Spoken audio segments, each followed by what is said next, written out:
நாம் இன்னைக்கு நாகர்கோவில் மாநகராட்சிக்கு உட்பட்ட ஏரியாவில் தான் ஒரு டிடிசிபி அப்ரூவல் பிளாட்டு சேல்ஸுக்கு எடுத்து வந்திருக்கோம். நல்ல அருமையான ஏரியா பாருங்கள். இது மெயின் ரோடு, பஸ் ரோட்லேயே ஃப்ரண்டேஜ்லேயே நமக்கு வந்து டிடிசி அப்ரூவல் பிளாட் அமைஞ்சிருக்குது. நான் இருக்கிற பஸ் ஸ்டாப்பு. இந்த இடம் எங்கே இருக்குன்னு பார்த்தீங்கன்னா, கன்னியாகுமரி மாவட்டத்தில் நாகர்கோவில் டு பலவள போகிற மெயின் ரோடு, அதாவது புனே நகர், ஹோலி கிராஸ் காலேஜி, குருசேடி, மயிலாச்சூரங்கடி பக்கத்தில் தான் இருக்குது. நம்ம இடத்துலேருந்து கரெக்டாக 1 கிலோமீட்டர் தூரத்தில் தான் தம்பத்து கோணம் இருக்குது. பாருங்கள், இந்த இடத்துல ஒரு 5 பிளாட் நமக்கு இப்போ அவைலபிளாக இருக்குது.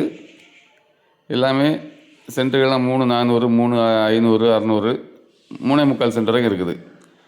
மெயின் ரோடு ஃபேஸிங்னா நம்மள்ட்ட ஒரு பிளாட் இருக்குது. நல்ல தண்ணி வசதி உள்ள ஏரியா. அப்ரூவல் பிளாட்டுங்கனால உங்களுக்கு லோன் உடனடியாக கிடைக்கும். நம்ம வீடு கட்டுறதுக்கு உடனடியாக அப்ரூவல் கிடைக்கும். நல்ல ரோடு வசதியோடையும் அமைஞ்சிருக்க இந்த பிளாட்டுக்கு செல்லர் அறிவிச்சிருக்க ப்ரைஸு ஒரு சென்ட்டுக்கு 9 லட்ச ரூபா கேட்குறாங்க. அதுவுமே ஸ்லைட்லி நெகோஷியபிள் தான். நீங்கள் நேரடியாக வாங்க, பாருங்கள். உங்களுக்கு பிடிச்சிருந்தால் நம்ம நல்ல விலைக்கு பேசி குறைச்சி வாங்கி தரலாம். இந்த இடத்த பற்றி மேலும் தகவல் தெரிந்து கொள்வதற்கு நம்ம ஸ்க்ரீனில் தெரிய நம்பருக்கு கான்டாக்ட் பண்ணுங்கள். உங்கள் ஃப்ரெண்ட்ஸ் அண்ட் ஃபேமிலி ஷேர் பண்ணுங்கள். நம்ம பேஜை தவறாமல் ஃபாலோ பண்ணுங்கள். தேங்க்ஸ் ஃபார் வாட்சிங்.